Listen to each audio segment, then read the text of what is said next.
Communist party അല്ലെങ്കിൽ ഇടതുപക്ഷം എന്നുള്ളത് ഇപ്പോഴത്തെ പൊളിറ്റിക്കൽ റിയാലിറ്റി എന്നുള്ളത് കേരളത്തിൽ മാത്രമുള്ളതാണ്. അവിടെ നിങ്ങൾ കോംപ്രമൈസ് ചെയ്താൽ പിന്നെ ഞങ്ങളെങ്ങനെ നാട്ടുകാരെ വിശ്വസിക്കും എന്നുള്ള ചോദ്യമുണ്ട്. കോൺഗ്രസ് സംബന്ധിച്ച് അവർക്ക് അഖിലേന്ത്യാ തലത്തിലൊരു നിലപാടെടുക്കണം. അത് RSSനെതിരായേ പറ്റൂ. ഇപ്പം ഞാൻ ചർച്ചകളിൽ കാണുന്നതും കോൺഗ്രസിൻ്റെ മുൻ മന്ത്രിമാരും ഒക്കെ നിരന്തരം BJP-യിലേക്ക് പോകുന്നതാണ്. അപ്പോഴും ആ കോൺഗ്രസ് അവിടെ ബാക്കിയുണ്ട്. ഇവരൊക്കെ പോയി കഴിഞ്ഞപ്പോഴും 100 സീറ്റ് ലോക്സഭാ തെരഞ്ഞെടുപ്പിൽ കോൺഗ്രസ്സിന് ബാക്കിയുണ്ട്. അപ്പം കോൺഗ്രസിൻ്റെ നിലപാടുകൾ കാണുമ്പോൾ അഖിലേന്ത്യാ തലത്തിലാണ് കേരളത്തിലെ മനുഷ്യർ കാണുന്നത്. അപ്പോൾ അതിൽ അവർ RSSനെതിരായിരിക്കും എന്നുള്ള. അപ്പം നിങ്ങളുടെ പഞ്ചായത്തിൽ അടുത്ത പഞ്ചായത്തിലും കോൺഗ്രസ്സുകാരും പോയി BJP ചേർന്നതല്ല അവരുടെ പ്രശ്നം. അവരെ സംബന്ധിച്ചും രാഹുൽ ഗാന്ധിയുടെ നേതൃത്വം നൽകുന്നൊരു പാർട്ടി RSSനെതിരാണ് എന്ന് വിശ്വസിക്കാൻ അവർക്ക് പ്രത്യേകിച്ച് ടെൻഷനില്ല. നിങ്ങൾ അധികാരത്തിലിരിക്കുന്ന ഒരേ ഒരു സ്ഥലത്ത് ഇടതുപക്ഷം BJP-യോട് കോംപ്രമൈസ് ചെയ്യുന്നു എന്നുള്ള തോന്നൽ വരുത്താനുള്ള കാരണം നിങ്ങളായിട്ട് ഉണ്ടാക്കി കൊടുത്തു കഴിഞ്ഞാൽ അത് നിങ്ങളായിട്ട് തന്നെ മാറ്റിയേ പറ്റൂ. വോട്ടർമാരായിട്ട് അത് ചെയ്യില്ല. ഒരു 2026 നിയമസഭാ തെരഞ്ഞെടുപ്പിൽ ഇടതുപക്ഷവും CPM-ഉം നേരിടുന്ന പ്രധാന വെല്ലുവിളി പെർസെപ്ഷൻ ഗെയിമിൽ എങ്ങനെയായിരിക്കും UDF-ന് കൗണ്ടറായിട്ടൊരു സാധനം ഡെവലപ്പ് ചെയ്യുക എന്നുള്ളതാണോ? അതിൻ്റെ അകത്ത് ഒരു കാര്യം കൂടിയുണ്ട്. അതിൻ്റെ അകത്ത് പെർസെപ്ഷൻ ഗെയിം മാത്രമല്ല. അതിൻ്റെ അകത്ത് നിങ്ങൾ സർക്കാരിന് കൊടുക്കുന്ന പ്രാധാന്യം. ഇപ്പോൾ ഞാൻ നേരത്തെ പറഞ്ഞതാണ്, SSA ഫണ്ട് കിട്ടിയില്ലെങ്കിൽ നമുക്ക് അധ്യാപകർക്ക് ശമ്പളം കൊടുക്കേണ്ടതില്ലേ.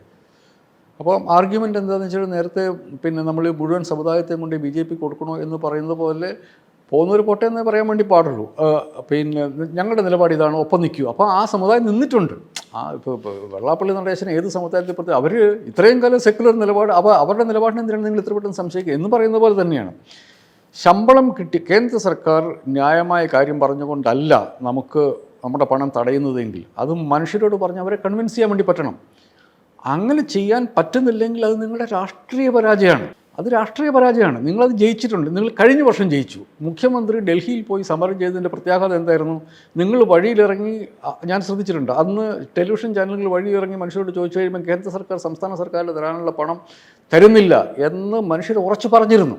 ഇതാണ് പൊളിറ്റിക്കൽ ക്യാമ്പയിൻ എന്ന് പറയുന്നത്. അതിന് പകരം നിങ്ങൾ പുറകിൽ കൊണ്ടുപോയി ഒപ്പിട്ടേച്ച് വന്നിട്ട് നമുക്ക് പൈസ കിട്ടും, നമുക്ക് ശമ്പളം കൊടുക്കാമെന്ന് പറയുന്നത്, നിങ്ങൾ എത്ര ശമ്പളം കൊടുത്താലും നിങ്ങളുടെ പോളിസി എന്താണെന്ന് മനുഷ്യർ ചോദിക്കും. കാരണം ഈ പോളിസിയിൽ കൊണ്ട് ജീവിക്കുന്ന മനുഷ്യരുണ്ട്. നിങ്ങൾ കൊടുക്കുന്ന ശമ്പളം കൊണ്ട് ജീവിക്കുന്ന മനുഷ്യരുണ്ട്. നിങ്ങളുടെ പോളിസിയുടെ ബലത്തിൽ അത് തലയിൽ വെച്ച് കിടന്നുറങ്ങുന്ന മനുഷ്യരുണ്ട്. നിങ്ങൾ പോളിസിയിൽ കോംപ്രമൈസ് ചെയ്യുന്ന പറഞ്ഞു കഴിഞ്ഞാൽ അവർക്ക് ഉറക്കം വരില്ല.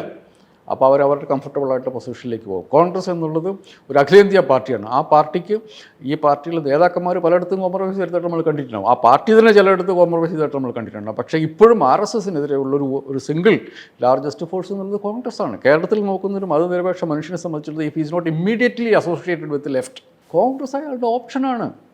അത് മനസ്സിലാക്കാതിരുന്നിട്ട് എന്താ കാര്യം? കോൺഗ്രസിനെ തെറി വിളിച്ചിട്ട് പ്രത്യേകിച്ച് ഉപകാരമുണ്ടെന്ന് എനിക്ക് തോന്നുന്നില്ല. നിങ്ങളുടെ നിലപാടുകളിൽ ഉറച്ചു നിൽക്കുകയും മനുഷ്യരെ കൺവിൻസ് ചെയ്യുകയും ചെയ്തില്ല എങ്കിൽ ഇടതുപക്ഷത്തിന് അടുത്ത തെരഞ്ഞെടുപ്പിൽ വീണ്ടും തിരിച്ചടി നേരിടും.